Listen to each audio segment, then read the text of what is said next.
एक महात्मा एक दृष्टांत सुनाते थे कि एक बार कोई सेठ जी थे, उन्होंने एक कुत्ता पाल रखा था। श्री करपात्री स्वामी जी महाराज उनके घर पधारे तो सेठ जी ने पूछा, स्वामी जी, इस कुत्ते ने कौन सा पुण्य किया था कि आज ये गाड़ी में बैठ करके घूम रहा है, दूध रोटी खा रहा है, बीमार हो जाए तो डॉक्टर घर पे आके इसका इलाज करता है। इतनी सेवा तो आदमी की भी नहीं हो पाती। कितना मौज कर रहा है, इसने कौन सा पुण्य किया था? तो स्वामी जी ने हंसते हुए कहा कि इसने पुण्य नहीं किया था। बोले तब? बोले जैसे तुम सेठ हो उसी प्रकार यह भी पहले पिछले जन्म में सेठ था, अब तो सेठ जी की खोपड़ी चकराई। ऐसा? बोले हाँ। और जैसे तुमने कुत्ता पाल रखा है वैसे इसने भी एक कुत्ता पाल रखा था। जैसे तुमको इस कुत्ते से बड़ा मोह है उसी प्रकार इसको भी अपने कुत्ते से बड़ा प्रेम था। एक दिन इसका कुत्ता बीमार हो गया, बहुत दवा की, डॉक्टर आए, सब कुछ हुआ, लेकिन वो कुत्ता नहीं बचा, कुत्ता मर गया। अब बार बार सेठ जी को कुत्ते की याद आवे कि मेरा बड़ा वफादार कुत्ता था, बहुत अच्छा था, बेचारा मर गया। बार बार कुत्ते की याद आ रही थी क्योंकि उससे मोह था, और बार बार कुत्ते की याद आ रही थी, और संजोग से उनकी मृत्यु आ गई सेठ जी की। और जब मृत्यु आ गई तो कुत्ते का स्मरण कर रहे थे, इसलिए अगले जन्म में वही बनना पड़ा।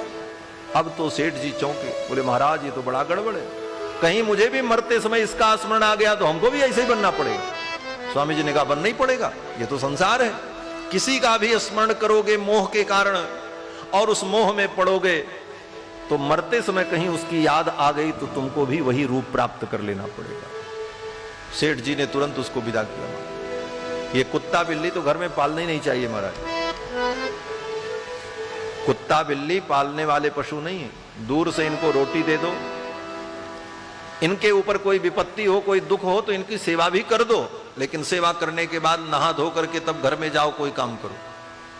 पुराणों में, शास्त्रों में लिखा है, जिसके घर में कुत्ता घूमता है उसके घर में देवता और पितर आहुति नहीं ग्रहण करते।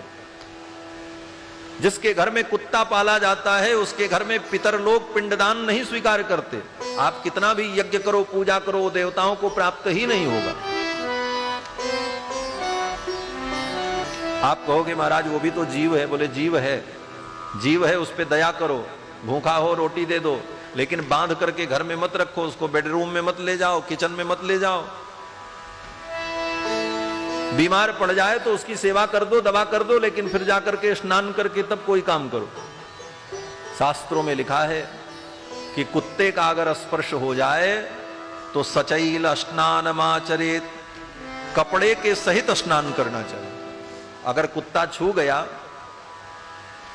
तो अब कपड़ा उतार के नहाने की जरूरत नहीं, जो पहने हो, जो शरीर पे है उसी सहित नहा लो पहले, तब बाद में कपड़ा उतारो। सचैल स्नान इसको कहते हैं। तो कुत्ता और बिल्ली घर में ऐसे भी नहीं